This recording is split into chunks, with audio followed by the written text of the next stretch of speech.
जोहार झारखंड। जय झारखंड। कि आज सबको आशा थी, सबकी नज़रें झारखंड सरकार द्वारा बनाई गई नियोजन नीति पर थी। 10वीं 12वीं पास को आधार मानकर जो नियोजन नीति बनाई गई थी उसे माननीय उच्च न्यायालय ने आज रद्द कर दिया है। उच्च न्यायालय के फैसले का सम्मान है, किंतु आज झारखंड राज्य के तमाम युवा, पढ़ने वाले छात्र अपने फ्यूचर को लेकर आश्वस्त नहीं है। अपने कैरियर को लेकर, अपने भविष्य को लेकर हमेशा चिंता में रहते हैं कि आखिर कब इस राज्य में एक ऐसी नीति बनेगी जिसको ताक में रखकर वो अपने आने वाले भविष्य का निर्माण करने के लिए अपनी जो पूंजी है उसे दांव पर लगाएंगे।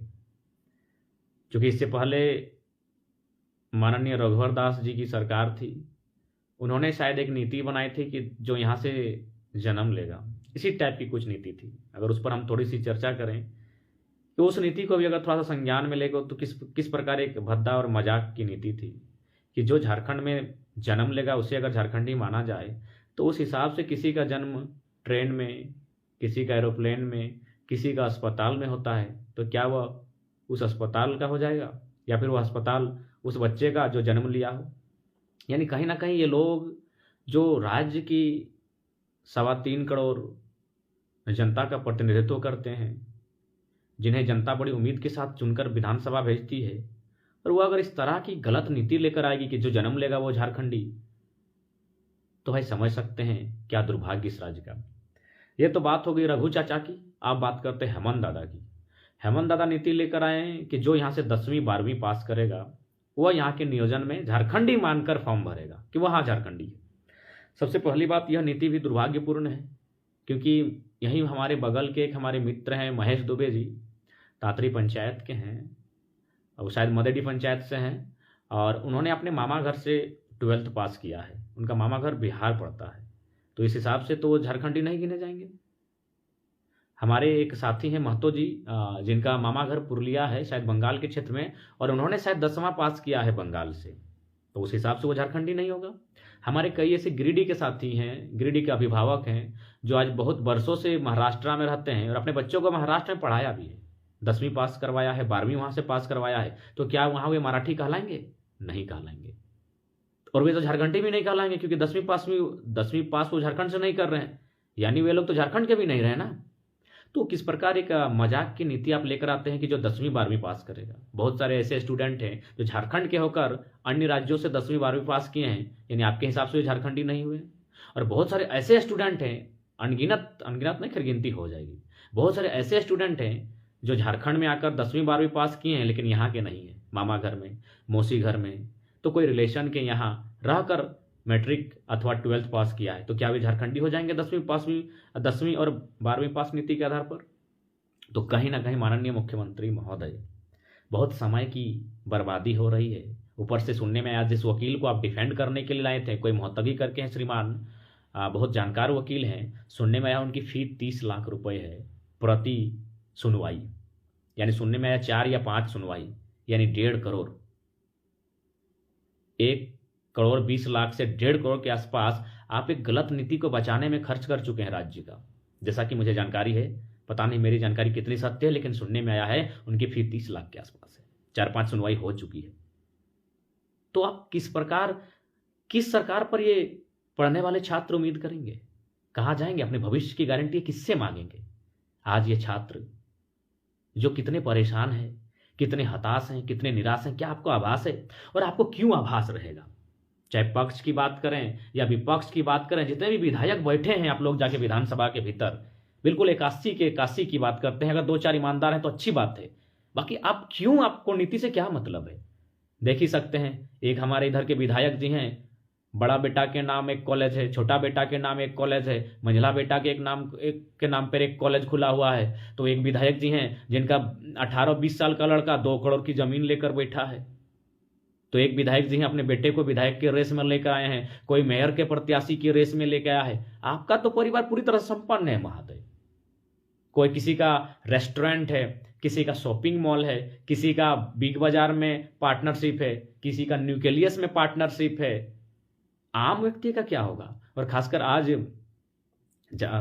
चतरा से आने के क्रम में हजारीबाग के जो लॉज है वहाँ से होकर आए। भूख लगी थी तो हमारे एक रामगढ़ के शिक्षक थे, उन्होंने कहा चलिए हजारीबाग लॉज में भोजन का प्रबंध है। गए, बड़ी वहाँ सभी के सभी छात्र थे, उन्होंने खाना बनाकर खिलाया। हम लोग खाएं वो विषय नहीं था, उनकी आंखों में एक सपना है।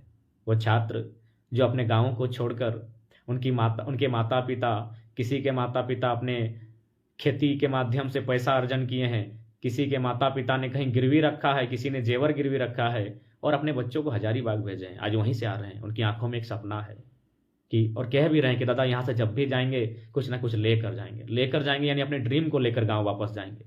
इतने कंडीशन के साथ वो एग्ज़ाम की तैयारी करते हैं, वो कंपटीशन की तैयारी करते हैं, वो इम्तहान की तैयारी करते हैं, और आप लोग अभी तक नीति नहीं बना के पाए हैं। कितना मजाक का विषय है। आप लोग अगर कोई वैकेंसी लेकर आते हैं तो वैकेंसी धरातल पर आने से पहले सीटें बिक जाती है। तो महोदय आपको क्या, चाहे मुख्यमंत्री हों, चाहे अन्य मंत्री हों या विधायक हों, चाहे सरकार के विधायक हों या विपक्ष में बैठी पार्टी के विधायक हों, आपका सारा चिट फंड हम लोग के पास है। आप क्या करते हैं, कहाँ साली के नाम से कौन दुकान है, कहाँ पत्नी के नाम से जेवर लिए हैं, कहाँ बेटा के नाम से जमीन ली है, सारा रिकॉर्ड जनता के पास है।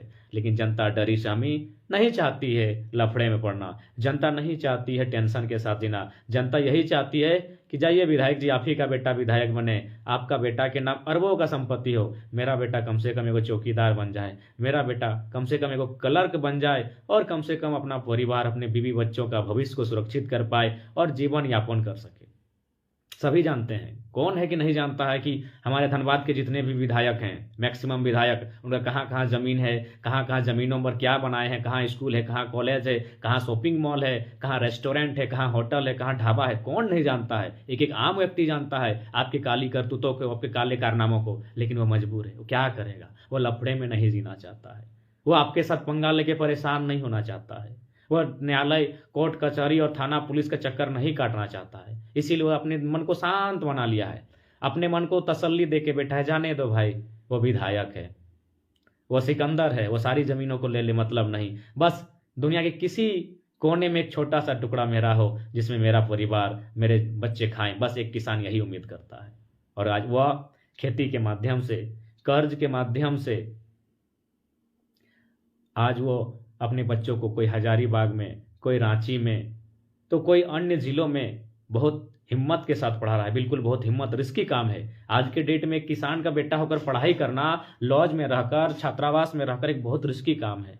लेकिन उनको क्या मिलता है, आपकी बेकार की बेहुदी नीतियाँ, गंदी गंदी नीतियाँ।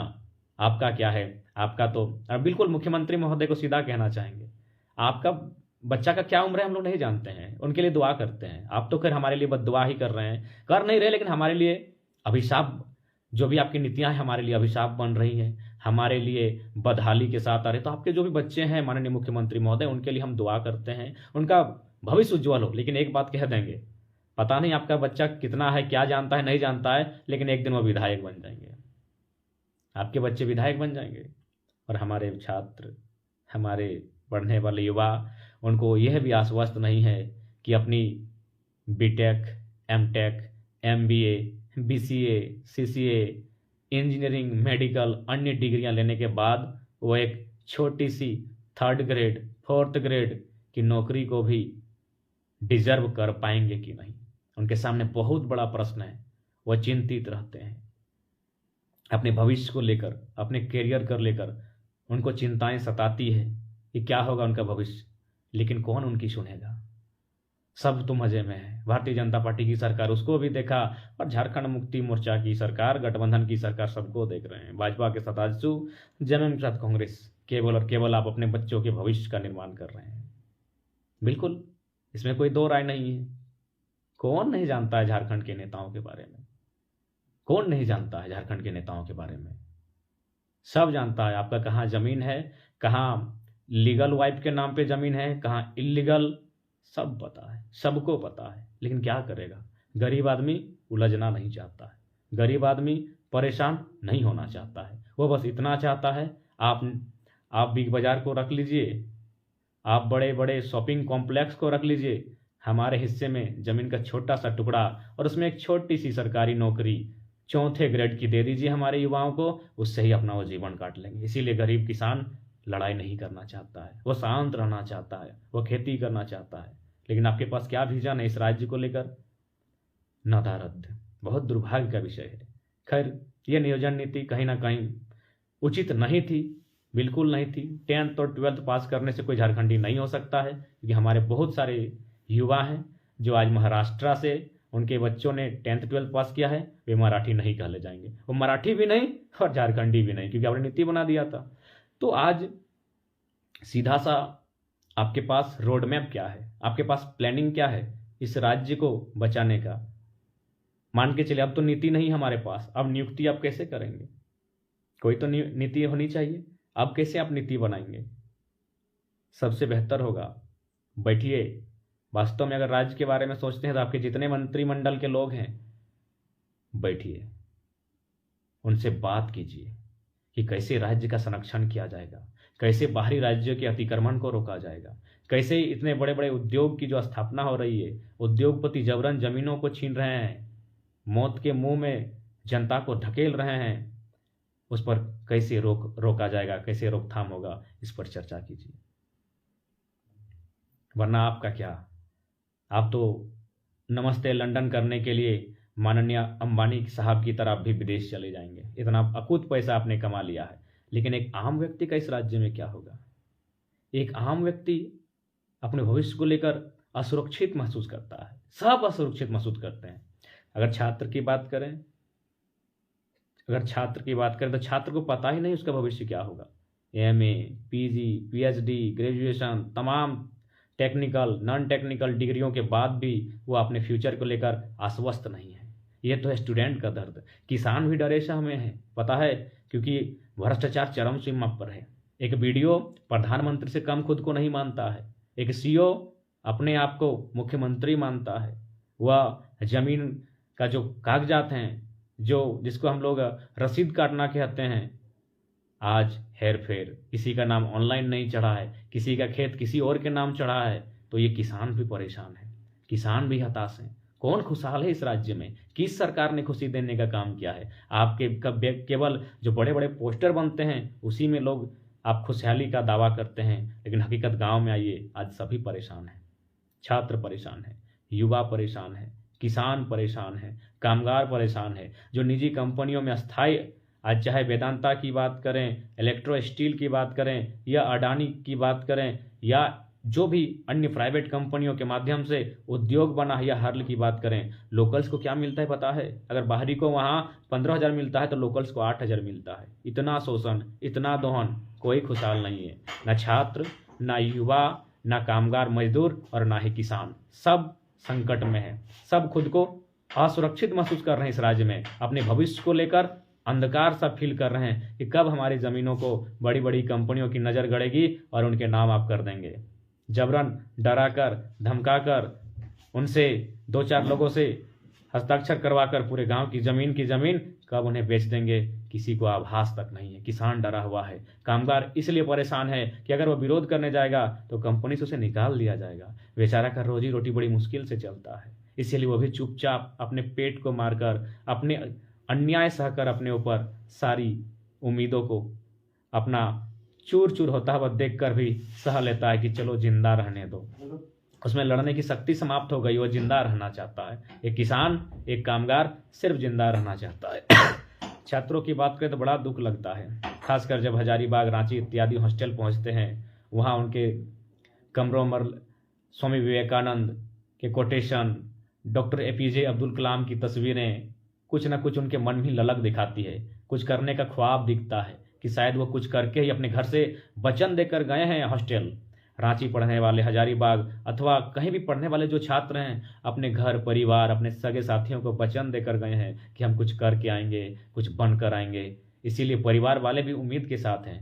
कोई बकरी बेचकर, कोई पटरू बेचकर, कोई बैलों को बेचकर, कोई खेत का एक कोना गिरवी रखकर, कोई पुराने जेवर रखकर अपने बच्चों को दूर दूर भेज रहा है पढ़ाई के लिए, कि एक दिन वह कुछ लेकर आएगा, कुछ बन कर आएगा, कुछ कर कर आएगा, लेकिन फाइनली इस राज्य में असुरक्षित है। इस राज्य में सुरक्षित केवल ब्यूरोक्रेसी है। इस राज्य में सुरक्षित मंत्री के बेटे हैं, विधायकगण हैं और कुछ बहुत अमीर लोग जिनका राजनीतिक साठ गांठ है, जो लोग बहुत पैसे वाले हैं। मिडिल क्लास उससे लोअर लोग बहुत हतोत्साहित हैं। इसलिए आज युवाओं को भी और क्या सोचेंगे, वो कहाँ तक सोचेंगे, वो किस पर उम्मीद करेंगे। सबको बारी बारी से देख रहे हैं, सब केवल लूट रहे हैं। किसी को जमीन चाहिए, किसी को डीएसपी का सीट 60 लाख में बेचना है, किसी को इंजीनियर का सीट 20 लाख में बेचना है। कहाँ जाएंगे ये परेशानी वो। खैर, जो भी सरकारें आई, आपकी नीतियां बिल्कुल मजाक की नीतियां हैं।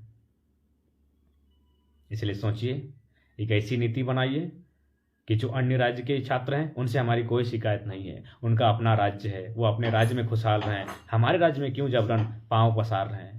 हमारे राज्य में अगर वे पांव पसारेंगे तो हम कहाँ जाएंगे, हम कहाँ भागेंगे? इसलिए अन्य राज्यों के छात्रों से हमारी कोई शिकायत नहीं है, हमारी शिकायत सरकार से है। आप ऐसा बैरियर लगाएं कि अन्य राज्य के छात्र उन्हें यहाँ पांव पसारने का कोई अवसर ना मिले। क्यों मिलेगा? बंगाल में बंगाली टीचर बनेगा, बिहार में बिहारी टीचर बनता है, पंजाब में पंजाबी बनता है, तो झारखंड में पूरा हिंदुस्तान का अभ्यर्थी क्यों यहाँ टीचर बनेंगे?